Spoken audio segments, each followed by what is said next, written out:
The word democracy comes from Greek and it means power of the people. In previous years, you have studied that democracy is a way of government.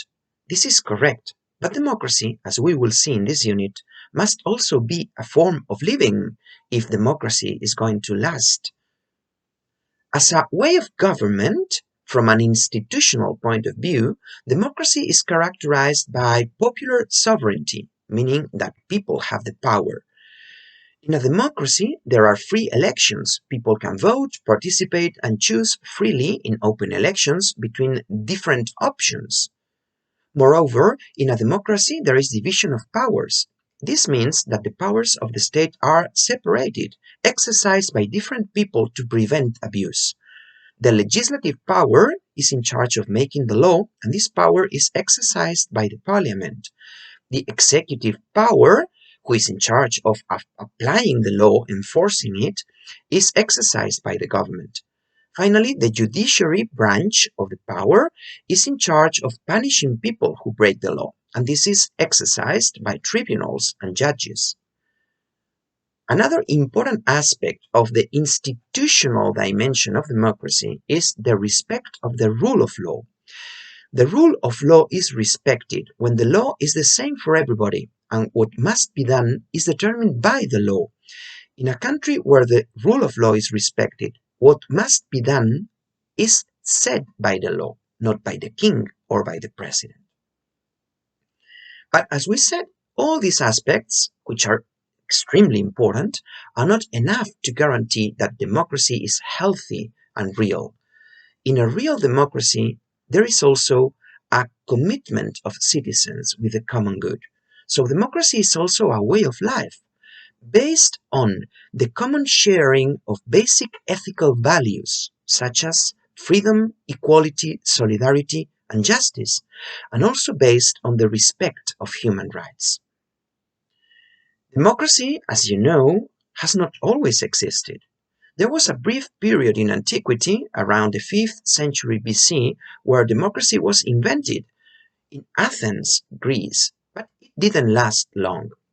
For many centuries, the government was exercised by kings or by small groups of people. So democracy is relatively recent. Our modern democracy appeared in the 18th century with the American and French revolutions. Since those important moments, democracy has spread all over the world, and today it is considered the most legitimate and the best system of government. But in order for democracy to be a real quality democratic way of life, we need the commitment of citizens. This means that in a democracy, citizens do not only have rights, we also have duties, obligations. And some of the most important of them are the following. First of all, we have the duty to respect other people's rights and human rights as well. In the second place, we have the duty to pay our taxes. That is essential. Though nobody likes paying money to the state, the taxes are essential in order to provide for common services such as health care or education. We also have the duty to treat public property in a sensible way because it belongs to us all.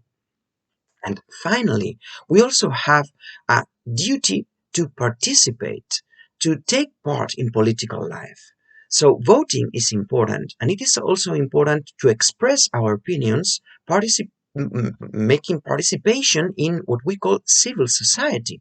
Civil society is formed by organizations that don't depend from the state and that can be used to show what is our opinion about different issues such as our environment, education, health, sports. So people who create an association to defend their point of views and who are not dependent from the state are participating in civil society. A healthy and strong civil society where citizens actively participate is also essential for democracy. Finally, I would like to point out something that is very important.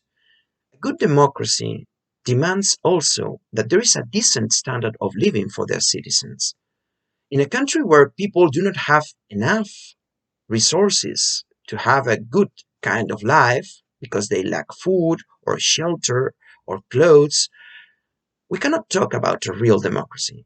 So inequalities in our world and underdeveloped situations in some countries create a serious threat to democracy. So democracy has some requirements, and one of them is that all citizens can have a decent standard of living so that they can really have the opportunity to participate in social life.